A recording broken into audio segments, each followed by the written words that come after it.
घरेलू हिंसा से महिलाओं का संरक्षण अधिनियम 2005 अध्याय है 5, जिस एक्ट का अध्याय 5 है जो कि प्रकीर्ण मिसलेनियस के बारे में है, जो कि धारा 30 से 37 तक है।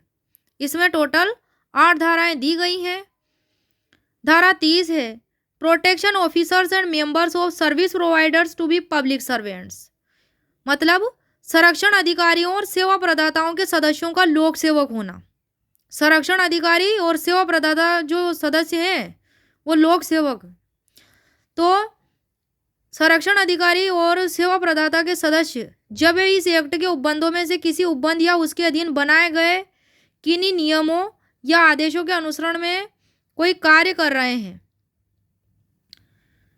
या उनका कार्य करना तात्पर्य हो, तब वे आईपीसी की धारा 21 के अर्थांतर्गत क्या है, लोक सेवक हैं। आईपीसी की धारा 21 के अंतर्गत क्या है, वो लोक सेवक हैं। कौन सी धारा में है, धारा 30 में। अब है धारा 31। धारा 31 है penalty for breach of protection order by respondent, मतलब कि प्रत्यर्थी द्वारा संरक्षण आदेश के भंग के लिए शास्ति। प्रत्यर्थी जो है संरक्षण आदेश जो उसको दिया गया है उसे भंग करेगा तो उसके लिए उसे पेनल्टी देनी होगी धारा 31 के थ्रू।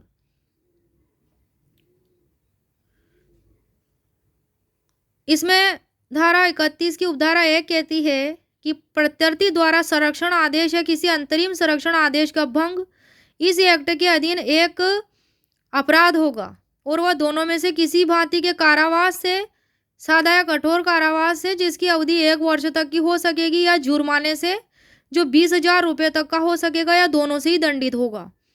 या तो वह सादा या कठोर कारावास से जिसकी अवधि 1 वर्ष तक की होगी, या फिर जुर्माने से, या फिर दोनों से दंडित होगा। जुर्माना उसे 20,000 रुपये तक का देना होगा, या दोनों ही दंड उस पर अधिरोपित किए जा सकेंगे।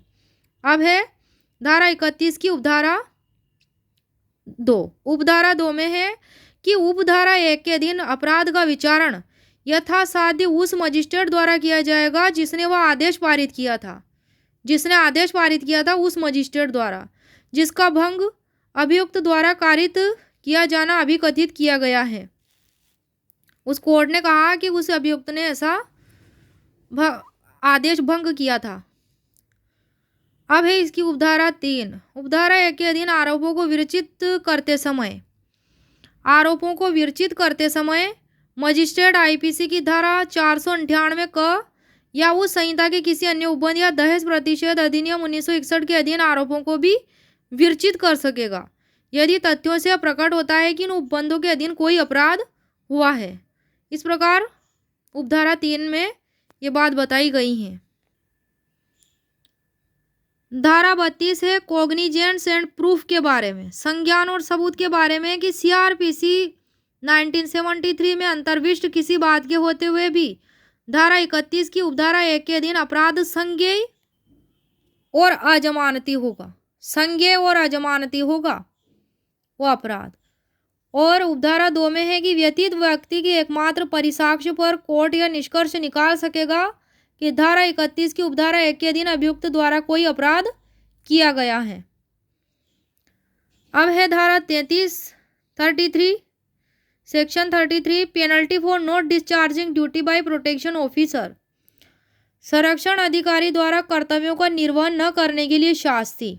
जो संरक्षण अधिकारी उनके खुद के कर्तव्यों का निर्वहन नहीं कर रहे हों, जो इस एक्ट के लिए उन पर अधिरोपित किए गए हैं, तो उनके लिए शास्ति है इसमें धारा 33 में, कि यदि कोई संरक्षण अधिकारी संरक्षण आदेश में मजिस्ट्रेट द्वारा यथा निर्देशित अपने कर्तव्यों का, जो कि मजिस्ट्रेट ने उन्हें निर्देश दिए कर्तव्यों का पालन करने में वो असफल रहे हैं, मतलब कि किसी पर्याप्त हेतु के बिना निर्वहन करने में असफल रहते हैं या इनकार करते हैं, या दोनों में से किसी भांति के कारावास से जिसकी अवधि 1 वर्ष तक की हो सकेगी, या जुर्माना जो 20,000 रुपये तक का हो सकेगा, या दोनों से दंडित किए जाएंगे। इसमें भी वही बात है सजा की, कि दोनों में से किसी भांति का कारावास जो 1 वर्ष तक का हो सकेगा, या जुर्माना जो 20,000 रुपये तक का हो सकेगा, दोनों से अधिरोपित दंडित किया जाएगा। धारा 34 है सेक्शन 34 अब है section 34 cognizance of offence committed by protection officer, मतलब कि संरक्षण अधिकारी द्वारा किए गए अपराध का संज्ञान है धारा 34 में। धारा 34 में क्या है? डोमेस्टिक वायलेंस एक्ट 2005 की धारा 34 में संरक्षण अधिकारी द्वारा किए गए अपराध का संज्ञान। जो संरक्षण अधिकारी है उसके विरुद्ध कोई अभियोजन या अन्य विधिक कार्यवाही तब तक नहीं होगी जब तक राज्य सरकार, स्टेट गवर्नमेंट या इस निमित्त उसके द्वारा प्राधिकृत किसी अधिकारी की पूर्व मंजूरी से कोई परिवाद फाइल नहीं किया जाता है। राज्य सरकार या उसके द्वारा प्राधिकृत अधिकारी की पूर्व मंजूरी से कोई परिवाद फाइल नहीं किया जाता है, तब तक कोई उसके विरुद्ध अन्य विधिक कार्यवाही नहीं होगी। धारा 34 यह बताती है। अब है धारा 35। इस सेक्शन की धारा 35 में protection of action taken in good faith, सद्भावपूर्वक की गई कार्रवाई के लिए संरक्षण। इस एक्ट या उसके अधीन बनाए गए किसी नियम या किसी आदेश के अधीन सद्भावपूर्वक की गई या की जाने के लिए आशयित किसी बात से कारित या कारित होने के लिए संभाव्य किसी नुकसान के लिए कोई भी वाद, अभियोजन या अन्य विधिक कार्यवाही, कोई भी वाद, अभियोजन या अन्य विधिक कार्यवाही संरक्षण अधिकारी के विरुद्ध नहीं होगी। अगर वो सद्भावपूर्वक की जा रही है तो ऐसा नहीं होगा, धारा 35 के अकॉर्डिंग। अब है धारा 36 act not in derogation of any other law, अधिनियम का किसी अन्य विधि के अल्पीकरण में न होना।